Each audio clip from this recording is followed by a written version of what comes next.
This recording was a dream which I had already in 1972 when I heard for the first time the pieces.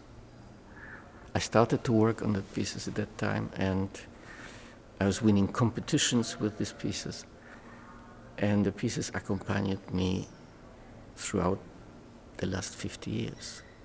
I think Variations is one of the most personal statements any composer ever did.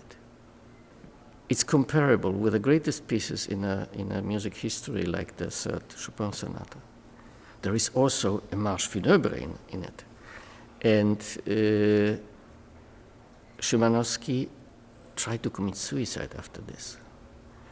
There are a lot of theories why it happened, whether it was the syndrome of Virginia Woolf, who tried to commit suicide after every book she wrote and eventually succeeded, or was it simply the acknowledgement that he is maybe a little bit different than the normal people in this age, and that because of that he might have a lot of problems in life.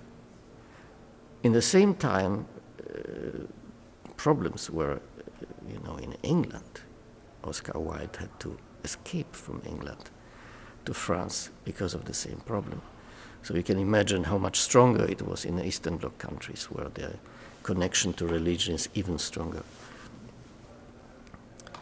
So it is one of the most personal statements I ever read by any composer, and I could imagine that it would be especially appealing for young people who can read this kind of emotions, who have same problems in just getting through this time of puberty and so on.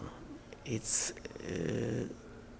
discover that they might be not quite the same than some other people, and whatever that is, I'm not speaking now about any particular region.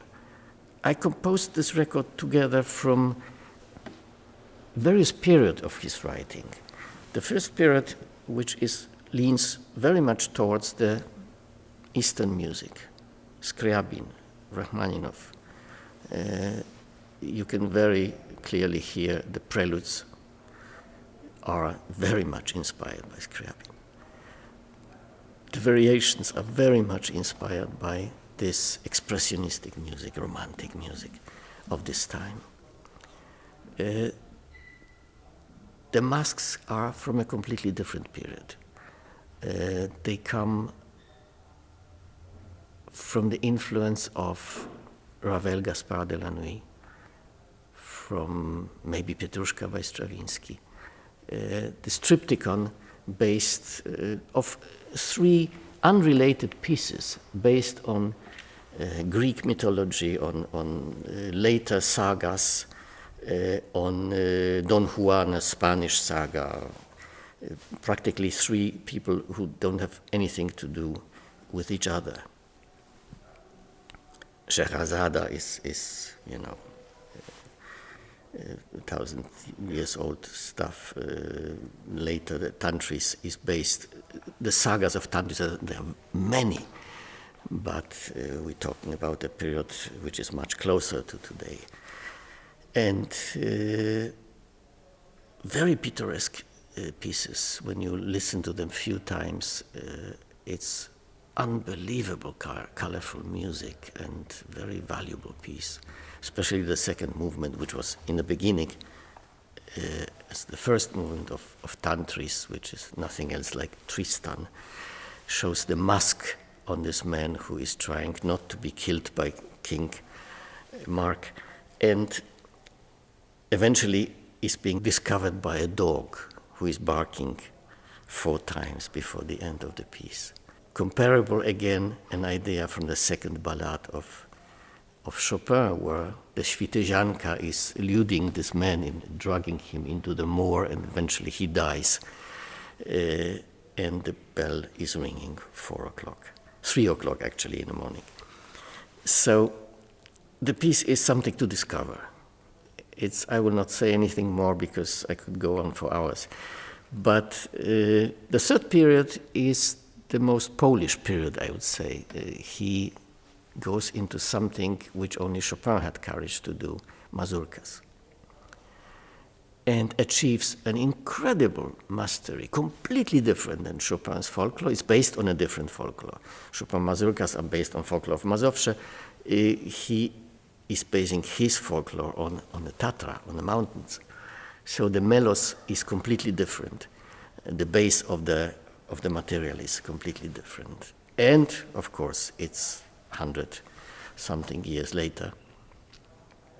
So the tools he's using, atonality and so on, it's an interesting clash of these two, folk music in an atonal structure. A very daring experiment, which is fabulous, full of colors, full of incredible moods, fantasies, hysteria, and everything is there. But one of the reasons why I did this record were the variations, which I was always breaking my teeth on. Literally, actually, during the recording I broke a tooth. And I never felt that I played it the way I ought to do it. So the recording gave me the possibility of just rest between the pieces, because it's incredibly physically demanding, and unfortunately Szymanowski had a very big hand, so all these chords are uncomfortable and difficult to play, and one has to just to leave this difficulty alone and concentrate on the music, so that eventually you make music and not play piano. I'm very grateful to Deutsche Grammophon that she kept part of the tapes, because I started to make the recording in 1991, recorded the masks in 1994, and you know, the technique was completely different this time. We recorded these big Apex tapes, you know, very uncomfortable, very cumbersome, and when Deutsche Grammophon moved from Hanover to London, of course, they couldn't really take all the stuff with them and had to select what is important, what not. At this time, the recording was already 20 years old, and there was no hope that it will ever get finished. I wanted to finish it for 2012, and around 2010, unfortunately, I was attacked by two Polish newspapers with very unpleasant and unjust statements, so that the atmosphere was so poisoned by that time that I eventually withdrew, and both my Chopin project 2010 with recording of Chopin sonatas, a project 2011 with a different Polish composer, and 2012 with Szymanowski were dropped. I had a lot of health problems after that.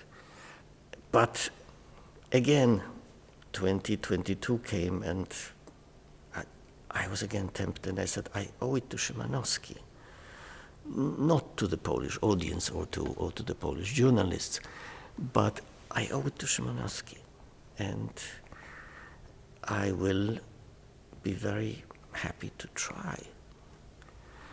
And eventually I ended up calling Yasu Toyota, and he said, look, why don't you come to my concert hall, which I built gathering the experience of Suntory Hall and Kitara Hall, and why don't you come over?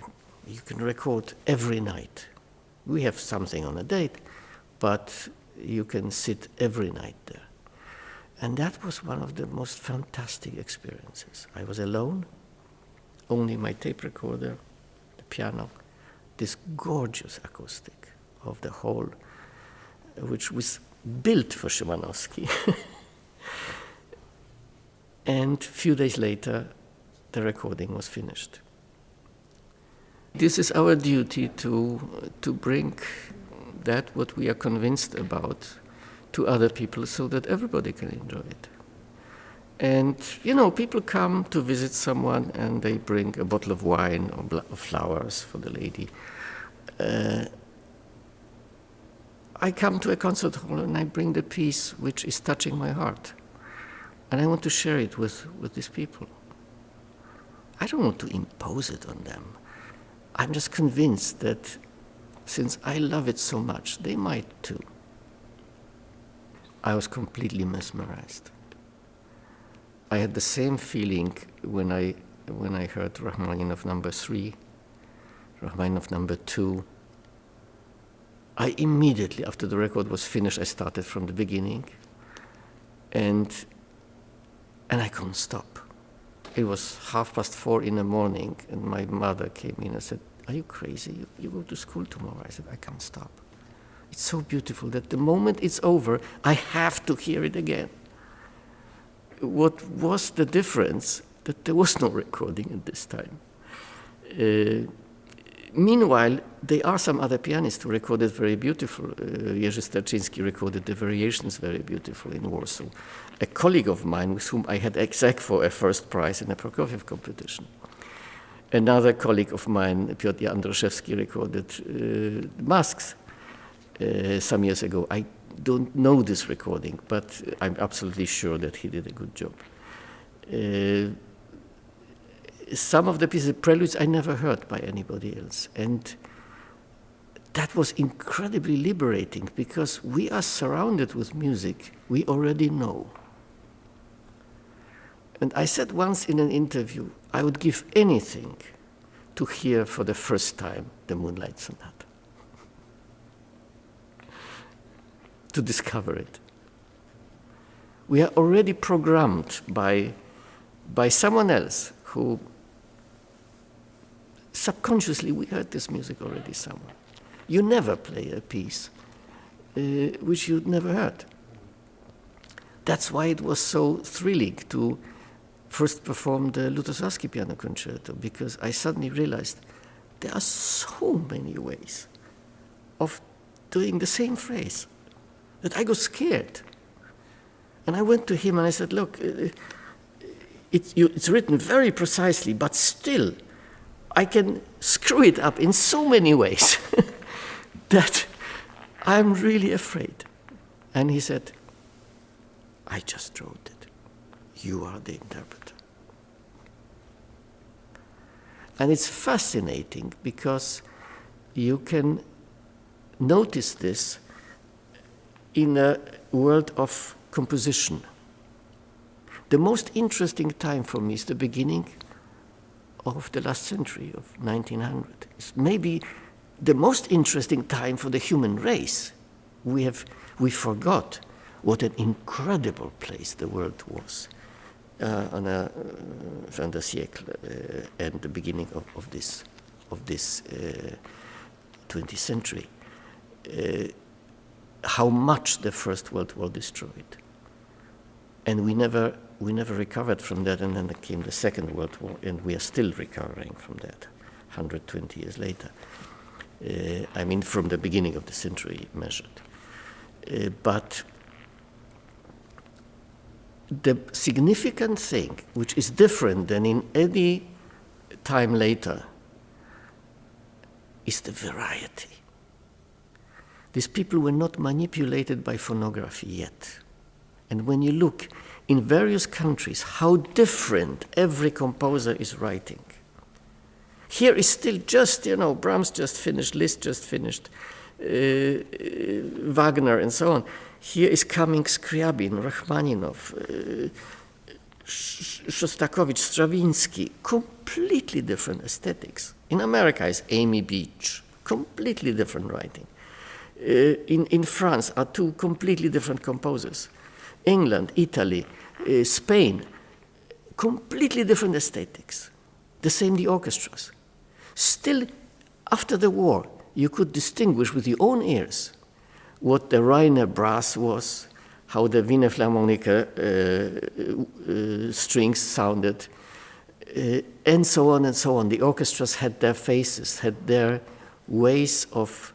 You could hear after 5 seconds, this is Chicago, this is Boston Symphony. Today, no idea. Any orchestra can mimic anything. We leveled the whole world into one level. And this is mostly done because of the easiness of acquiring music, ready cooked music. and the fact that when you stick out of the model, you will be destroyed. I just received 12 hours ago, yesterday evening, this recording, and if you notice from the cover how the Deutsche Grammophon created it, it's my picture and the picture of the composer and my picture on this. So, very proud of this record, I took my Samsung and I made a picture and I wanted to send to my friends. And at this moment, I'm getting a message in a Samsung. Someone may have blinked.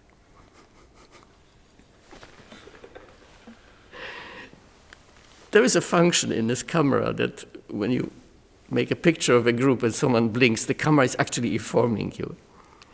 But here, nobody's blinking, it's a picture. I'm certainly not blinking, my eyes are open. You know, a shiver came down my spine, and I thought, my God, if that's not a message from him, and what does he mean?